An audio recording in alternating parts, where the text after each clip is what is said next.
Nibyo ni ku butaka bw'uburasirazuba bwa Repubulika Iharanira Demokarasi ya Kongo. Turi ku itariki 17 z'ukwezi kwa 12 cyangwa ukwezi k'Ukuboza umwaka w'ibihumbi 2025. Ngiye mva kuri mikoro uyu mugoroba ndi Bosco Mutaramu cyane. Iyi ni Region Info. Kuba kunzi ndetse n'abakurikirana ibiganiro makuru tubagezaho nongeye kuba nabifuriza kugubwa neza ndetse mboneraho no kubaha ikaze. Tugiye kongera rero tugaruke ku makuru akomeje kugenda acaracara cyangwa se acicikana hirya no hino ku butaka bw'uburasirazuba bwa Repubulika Iharanira Demokarasi ya Kongo. Ibintu byarushijeho gukara ndetse bimaze kuba byafata indi ntera. Ibihugu bikomakomeye byongeye gushinja ubutegetsi bwa Kigali gukura ingabo zabwo vuba byihuse ku butaka bw'uburasirazuba bwa Repubulika Demokarasi ya Kongo. U Rwanda kandi n'uyu munsi ruracyagana rukemeza ko ibyo rushinjwa mu kugira uruhare muri intambara y'uburasirazuba bwa Kongo atari byo. Ntabwo ari byo nje kukubwira aka kanya, ahubwo nje kukubwira amakuru agezweho kugeza kuri munota. Ari nayo mpamvu ngusaba gukomeza kubana natwe kuri izi mikoro, hanyuma rero ukaza kurushaho gusobanukirwa byinshi bimaze kuba byatangazwa kugeza kuri uyu munota. Hashize amasaha make Madame Tracy Kaikwamba Wagner uyu yatangaje yuko yizeye neza ko ibikorwa by'u Rwanda nibikomeza ku butaka bw'uburasirazuba bwa Repubulika Iharanira Demokarasi ya Kongo nibiramuka bikomeje bitaza kugarukira aho gusa, ahubwo bishobora gukura umwuka mubi ushobora no kuvamo intambara isaha yari yose.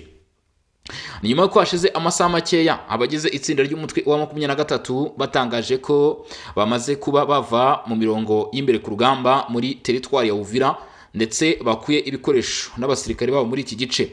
Nyamara hakorwa igenzurwa bikamenyekana ko abagize iri tsinda ry'umutwe wa 23 bakibarizwa muri ibi bice, ndetse kandi ikiyongeraho nuko kugeza kuri ubu ngubu ngo barimo gukora ibikorwa byo kugumura abaturage ndetse no kwangisha leta iriho abaturage. Tracy Kaikwamba Wagner avuga ko ibi byose biri gukorwa no ku butaka bw'uburasirazuba bwa Repubulika Iharanira Demokarasi ya Kongo birimo biragirwamo uruhare na leta ya Kigali, ndetse kandi ariyo ntandaro muzi w'ibibazo biri kuba ndetse binagaragara kandi bigakomeza kurangwa ku butaka bw'iki gihugu. Ibi byose butegetsi bwa Kigali bukaba bubihakana. Leta y'u Burundi yongeye kwemeza ndetse no kugaragaza yuko ibimaze iminsi bivugwa ku bagize ingabo zabo ziri ku butaka bw'uburasirazuba bwa Repubulika Demokarasi ya Kongo bihabanye n'ukuri. Aha ingabo z'u Burundi zongeye guhakana zivuga ko zitigeze zigira uruhare mu bikorwa by'ubwicanyi ndetse n'ubugizi bwa nabi byavuzwe kuri izi ngabo, aharimo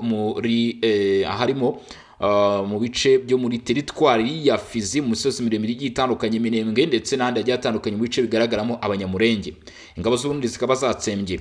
Burundi ahubwo bukaba bwemeje ko cyangwa se nabwo bwongeye kugaragaza ko ibihugu birimo n'u Rwanda byaba birimo kugira umusanzu ndetse n'uruhare muri intambara ikomeje kuba ku butaka bw'uburasirazuba bwa Kongo, ndetse bavuga ko ukuraswa ku Burundi bikozwe n'umutwe wa 23 cyangwa se amatsinda bakorana bigize mu by'ukuri igikorwa cyo kurenga ku busugire bw'igihugu cy'u Burundi, kandi nibiramuka bibaye cyangwa se bikozwe bishobora kuzateza ibyago, amakuba ndetse n'imirwano ishobora kuba hagati ibihugu byombi, bityo bikazafatwa kandi mu by'ukuri cyangwa se bikaba mu rwego rw'intambara yeruye hagati y'u Burundi na Repubulika Iharanira Demokarasi ya Kongo. Ibyo byose rero ni bikomeje kugenda bishingirwaho ndetse binagarukwaho bigaragaza cyangwa se byongera gushimangira ko kugeza kuri ubu ngubu ku mirongo y'imbere ku rugamba ndetse naho ibintu biri kugenda bimenyekana mu by'ukuri bisa nkaho biri kujya aharindimuka cyangwa se biri kujya habi.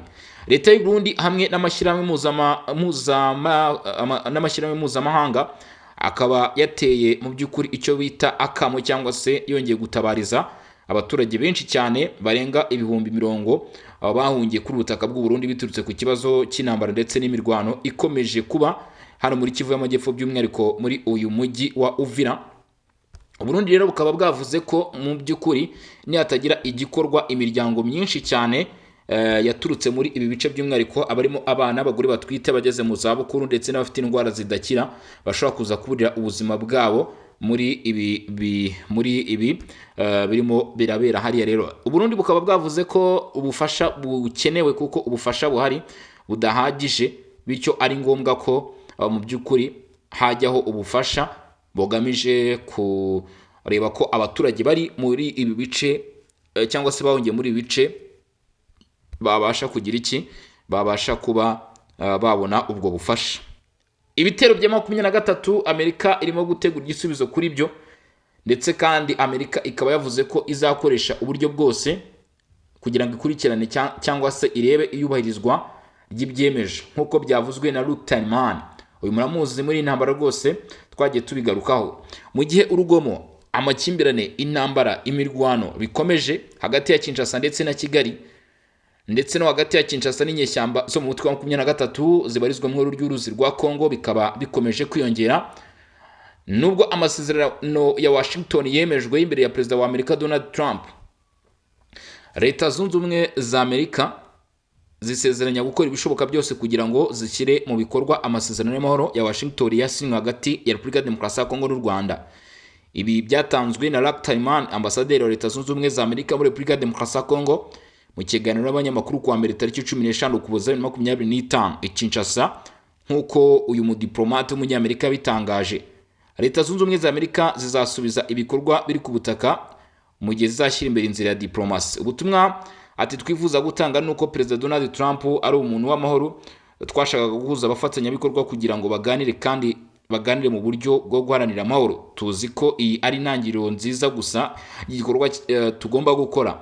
Ati ibyo mugomba kumenya nuko Leta Zunze Ubumwe za Amerika tuzasubiza ibikorwa biri ku butaka mu buryo buhamye. Ati dukomeje kandi gushyira imbere inzira ya diplomasi kugira ngo twubahirize amasezerano yashyizweho. Amerika rero ikaba yemeza ko ikijyanye mu by'ukuri n'imirwano cyangwa se n'ibiri kubera ku butaka nk'uko Luthman, ambasaderi wa Repubulika Demokarasi ya Kongo wa Amerika yabivuze, atari cyo cyambere, ahubwo bo banejejwe cyangwa se ikibaraje inshinga ni ikijyanye no gukemura ibibazo mu buryo bwa diplomasi. Nk'uko abivuga ati igihugu cye kirimo gusuzuma ibikoresho byose bishoboka kugira ngo harebwe ko imihigo yashyizweho yakubahirizwa. Nuvuga ngo barimo barareba uburyo bwose bushoboka cyangwa se ingamba zose zishoboka kugira ngo aya masezerano yasinwe. Ntabwo Amerika iragaragaza ko ikintu cya mbere igisubizo ntabwo ari ukwinjira mu ntambara cyangwa se mu mirwano kurasana, atari ko ahubwo turi kureba uburyo ibyo twasinye byagerwaho cyangwa se byashyirwa mu bikorwa. Ari nayo mpamvu kuri ubu ntabwo ugomba gutegereza ngo ingabo za Amerika ngo zishobora kuza kwinjira hano muri Repubulika Demokarasi ya Kongo zize zirasa, ngo bashobora guha ibikoresho FARDC ngo ijye kurasa umutwe wa 23 cyangwa se izo ngabo z'u Rwanda nk'uko bivugwa. Ntabwo Amerika ari ubwo buryo iza kubikoramo. Niba ari nako mubitegereje, nkurikije ibyo bari gutangaza, ntabwo ndaza gufatira umwanzuro Leta Zunze Ubumwe za Amerika, ariko nkurikije ibyo abayobozi ba Leta Zunze Ubumwe za Amerika bakomeje kugenda batangaza, nari babwiye ba Mike Waltz, uyu nguyu Luthman murabyumvishe, ndetse n'abandi bagiye batandukanye ba Mossad Baluzi, Michael Boyo n'abandi bose twagiye tuvuga ibyo bagenda batangaza. Ntabwo bashaka igisubizo giciye mu kurwana cyangwa se mu guhangana, ahubwo ari amasezerano yasinwe bagomba kuyashyigikira, bagomba gushaka facts zose ziyashyigikira zo kuyadefanda. Ahubwo ikintu mugomba kuba mwakwitega intwaro Leta Zunze Ubumwe za Amerika bashaka gukoresha ni ugushyiraho zambarigo sa sanctions, ibihano, gufata ingamba ku ruhande rwanze kubahiriza ayo masezerano.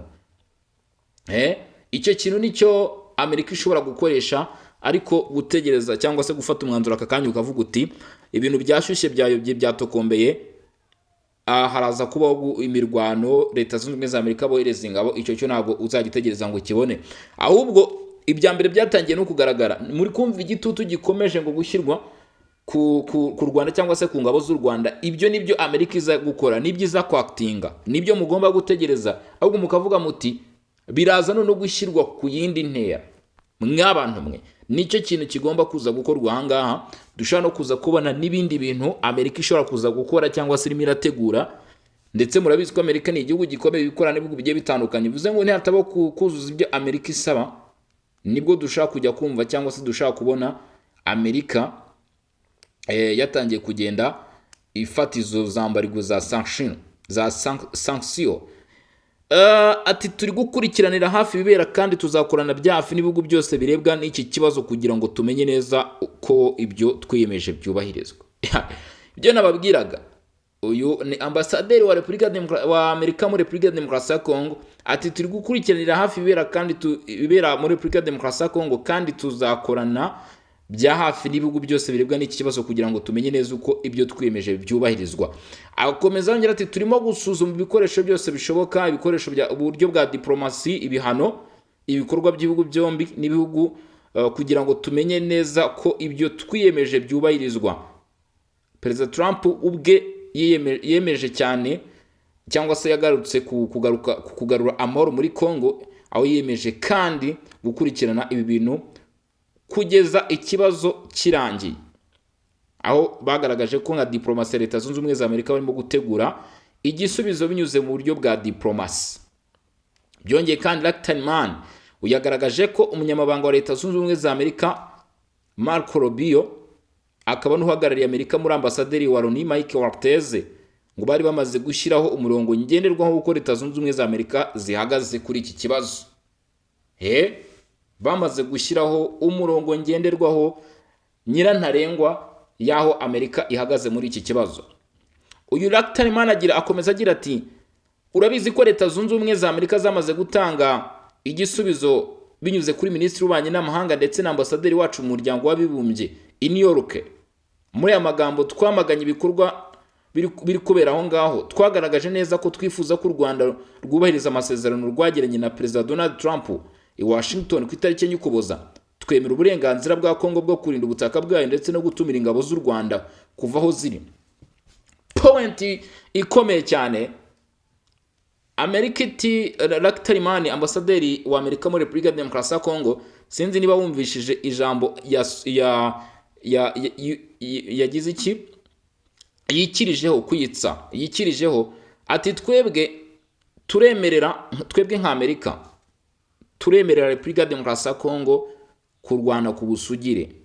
Ibyo bisobanuye kwirwanaho, kwirwanirira, nta mwanzi ugomba kuvogera igihugu bareberera, ari nabyo Repubulika ya Demokarasi ya Kongo bahora bavuga. Ati twemera uburenganzira bwa Kongo bwo kurinda ubutaka bwayo ndetse no gutumira ingabo z'u Rwanda kuva aho ziri. Ati ubwo n'uburenganzira bwa Repubulika ya Demokarasi ya Kongo twe turabwemera nka Amerika. Ati umujyi wa Uvira ufatwa nk'umujyi w'ingenzi mu nzego z'umutekano za guverinoma ya Kongo mu ntara ya Kivu y'Amajyepfo, wari urimo ugenzurwa n'inyeshyamba z'umutwe wa 23, bityo bikomeza imbaraga zawo ndetse n'ubuyobozi bwawo mu ntara za Kivu y'Amajyepfo na Kivu y'Amajyaruguru, bikaba indiri ikomeye ishobora kuba itegura inzira ya 23 ishyigikiwe n'u Rwanda igana mu karere ka Katanga gafatwa nk'inkingi y'ubukungu bw'igihugu. Ibi noneho kuza kw'ibi ngibi bishobora kuzaba ikibazo gikomeye cyane. Nimubone iyi 23 iri gushyirwaho igitutu kuri Uvira. Uvira ni ururembo rwaho Katanga, ariko kandi nanone ikindi kintu kiriho ibi bijyanye na Uvira bihuranye n'amasezerano ya Leta Zunze Ubumwe za Amerika, kandi Amerika kuri iyi ngingo nayo nkeka ko gutsindwa kwayo kuri Uvira bifite ikindi gisobanuro gikomeye cyane, bigaragaza ko diplomasi yabo iri hasi. Uyu munsi Amerika ntabwo iza gufata ngo ize kurwana M23, ahubwo iraza kuvuga iti twe nidushyira igitutu kuri uyu mutwe ndetse n'abawufasha tugagarika icyo kibazo binyuze mu buryo bwa diplomasi, birongera kugaragaza ko politiki yacu iri ku rwego rwo hejuru ndetse dufite ijambo ryacu rifite imbaraga kurusha umuriro cyangwa se kurusha isasu riva mu mbunda. Nicyo Amerika iraza kuba iri kurwana nacyo hano. Nyuma y'igitutu cy'umuryango mpuzamahanga, ibihugu byinshi cyane cyane Leta Zunze Ubumwe za Amerika bikomeje kwamagana ibikorwa by'inyeshyamba za 23 zishyigikiwe n'u Rwanda.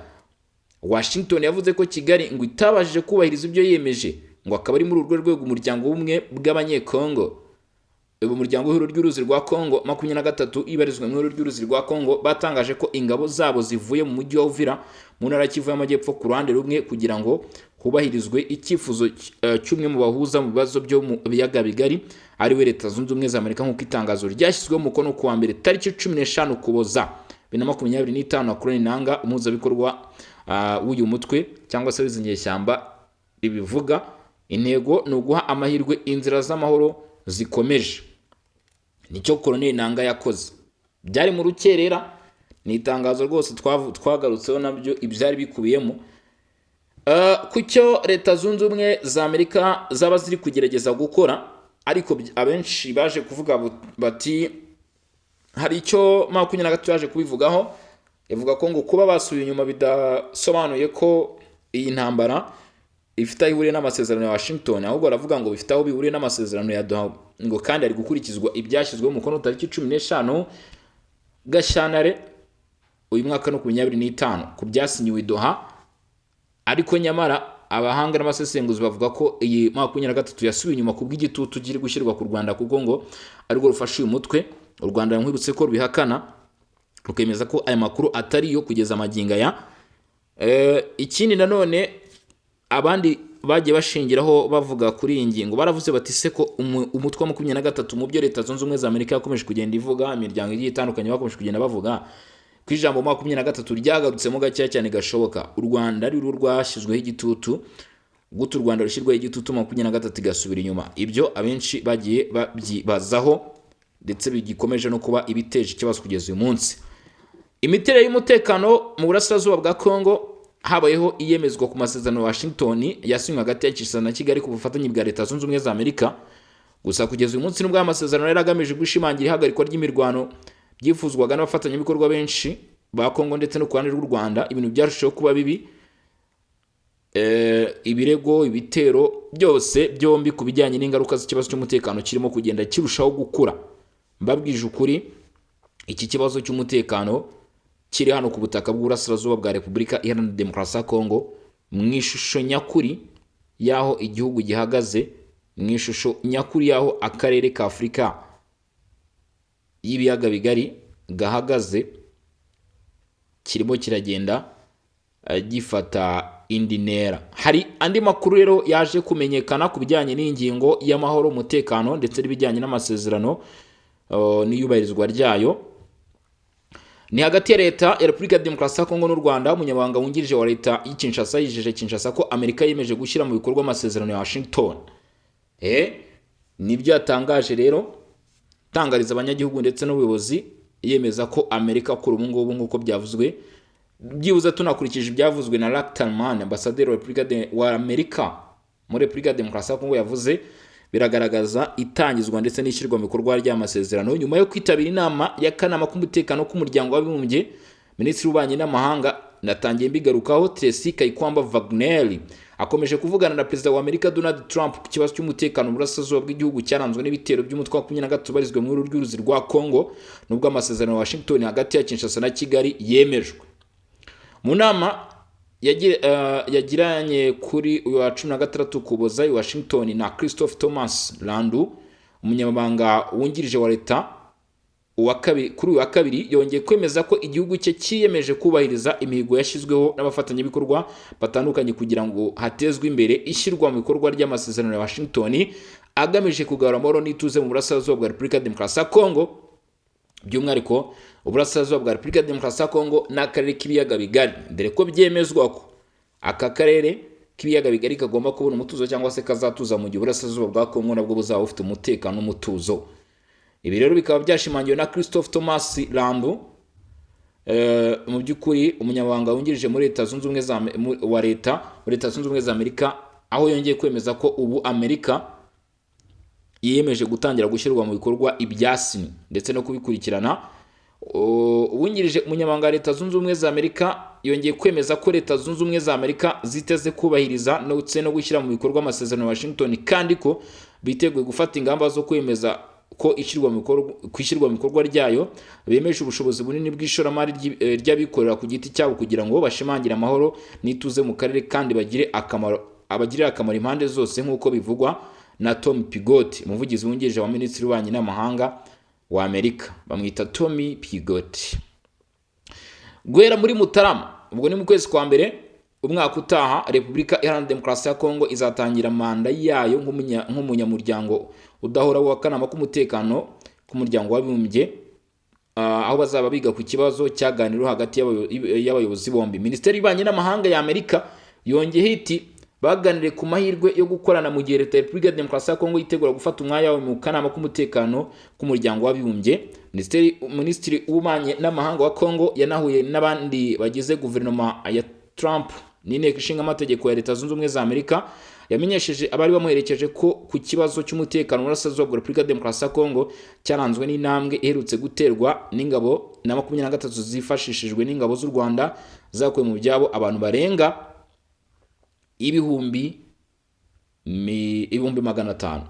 Madame Tracy Kaikwamba Wagner yamaganye uburyo u Rwanda rwishe amasezerano ya Washington n'ubunyangamugayo bwarwo, cyane cyane bitewe n'umugambi udasanzwe wa Perezida Donald Trump wo kugarura amahoro. Yashimye ibyavuzwe na Minisitiri wungirije wa Leta Christopher Landau Thomas wa Amerika, wagaragaje ko Leta Zunze Ubumwe za Amerika ziteguye gufata ingamba zo kutubahiriza ndetse no gushyira mu bikorwa amasezerano ya Washington mu buryo bunoze. Minisitiri wa Leta yagiranye kandi ibiganiro byiza na Bwana Dan Dunham, umuyobozi wa Afurika mu nama y'igihugu mu kanama k'igihugu gashinzwe umutekano NCSS, Bwana Radolphe Atala, umuyobozi mukuru wungirije ushinzwe kurwanya iterabwoba muri NCSS, umudepite Chris Smith, perezida wa kanama gato k'umutwe w'abadepite ka Afurika, na Bwana John Tomaszewski, umujyanama mukuru wa komite ishinzwe ububanyi n'amahanga Sena. Muri ibi bihe yagaragaje ko yashimye inkunga Leta Zunze Ubumwe za Amerika mu kugarura ubusugire bw'ubutaka bwa Repubulika ya Demokarasi ya Kongo batanze. Ibi akaba ari byatangajwe n'ibiro bye. Umujyi wa Uvira ari nawo tusorezaho ufatwa nk'umujyi w'ingenzi mu nzego z'umutekano, kuri ubu uribasiriwe cyane cyangwa se urugarijwe cyane, ari nabyo bishingirwaho hagaruka ku kuba mu by'ukuri aya masezerano byanze bikunze bitewe na Uvira agomba kugira imbaraga ndetse kugaragaza ko ari amasezerano koko. Ifatwa rya Uvira cyangwa se itsindwa rya Uvira, noneho ikibazo cya Uvira ntabwo kikiri ku ruhande rwa Repubulika ya Demokarasi ya Kongo. Ngira ngo mwamenye ko Kongo Kinshasa itari no kubigarukaho, cyabaye ikibazo cy'amasezerano ya Washington, ni ikibazo cya Amerika. Gutsindwa kwa Uvira igisobanuro gikomeye cyangwa se kirambuye kuri aya masezerano ya Washington, kuri Amerika, gushyirwa hasi kwa Amerika. Ibyo rero sinzi ko Amerika iza kubyemera, ngira ngo mwumvishe ibyo bamaze kuba batangaza. Twagiye tubigarukaho, imbwirwaruhame zavuzwe zagiye zivugwa n'abayobozi mu magambo makeya. Mushaka turaza kugenda tubirambura turebe buri muyobozi icyo yagiye atangaza. Mwumvishe icyo Tracy Kaikwamba Wagner yamaze kuba yatangaza. Ibyo byose naje kugenda bigarukaho. Nge rero ndi Bosiko umutaramu cyane.